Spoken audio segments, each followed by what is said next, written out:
So how old were you when you... I was 12 when I started, yeah. Okay. And it started out as a 3-episode. Oh, yeah, there I am. Thanks for that. I've had some cracking haircuts over the years, haven't I? No, it started out, I think, like most gigs in a serial drama or so, for like 2 or 3 episodes. And we was a bit of an Emmerdale family anyway, big fans of the show. So when I joined, and my first day there was with Clive Hornby, who played Jack Sugden. And I was starstruck. I was amazed. I bet, yeah. And then 20 years later, you know, I'm still on the show, so it's incredible, really, and great testament to their creative ideas that enabled the character, you know, to have such. Well, you've got another incredible storyline at the moment. Been obviously watching the build up to all this.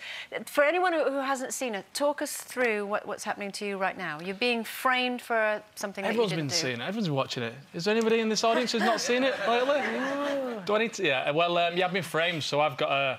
He says that really. Yeah, I've been framed. Yeah, I've been framed. Well, I've been framed for an attempted murder that I didn't do. I'm an innocent party in this, and the audience know that. So the audience are watching this, knowing that Andy's innocent, and it looks like I'm going to be framed, and there's a chance I'm going to go to prison. And the evidence is that so heavily stacked against him that there's a real chance that he's going to go down for this. And yeah, you know, this is not good, is it? You know, does that mean that there's a chance that you might be leaving or even thinking about it after all this time? Well, there was speculation last week that that I'd indeed left the show to pursue other ambitions. But I don't want to ruin it for the viewers. One of which is, yeah, and I do race professionally. I've done for the last 4 years now, and I'm racing the British touring cars, which is amazing, which is great. But that's kind of going alongside my exploits in Emmerdale. So I wouldn't want to confirm nor deny those rumours, because I don't want to ruin it for the viewers and, you know, what's going to be in the next couple of weeks where this storyline kind of comes to a head. So I don't want to give it too much away. But if you did leave, would you, like, go back like Sonia in EastEnders and...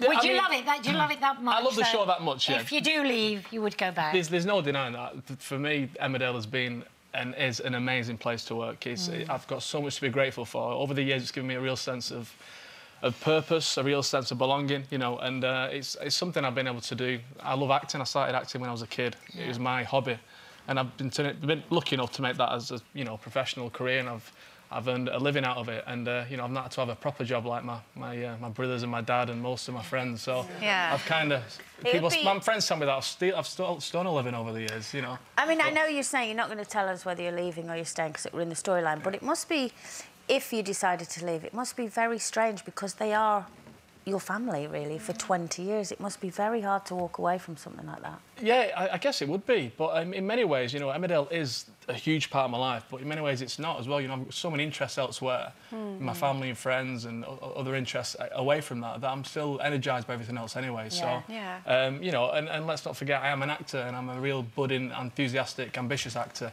Like, you know, our cast is, you know, so I'm hopefully... There'll be a time. Well, you touched on family there. Can we get a little shot in the audience? Your beautiful wife, Liz, is here. And Liz, that's a really beautiful little bump you've got.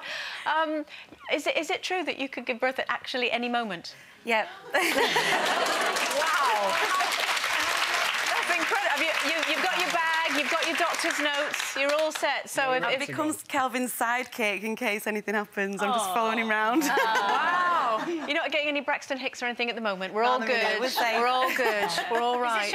This is your first child? Yes, first one, yeah. We don't know what it is either. It's going to be obviously a boy or a girl. Do you worry, though, if rally driving is a very, very, very dangerous sport? Yeah, well, it's not rally driving, it's in the British touring cars, it's circuit racing. But, yeah, I mean, there is... risk? There is risk, but there's just as much risk with my daily commute to Leeds. If I ever go skiing, I'm quite a keen cyclist, you know. But people outside of motorsport, what they don't appreciate is that within motorsport, safety is paramount. And every precaution necessary is taken. So you're actually in a very controlled, safe environment. It doesn't sound like that, but actually in a race car, it is quite safe, yeah. So, but would you encourage your child to do acting or racing? I don't know. I want my child to be happy and fulfilled, and if the child finds fulfilment, if it's any career, any career path, then I'd be fully supportive of that. Yeah. So. We were talking earlier about Jose Mourinho obviously having to deal with a very combative mum. What was your mum like? Was she incredibly supportive of you? Would she fight your battles for you? I mean, you look like you can stand up for yourself. But... Most certainly, yeah. My mum... she probably won't like me saying. I've seen my mum have a fight over the years.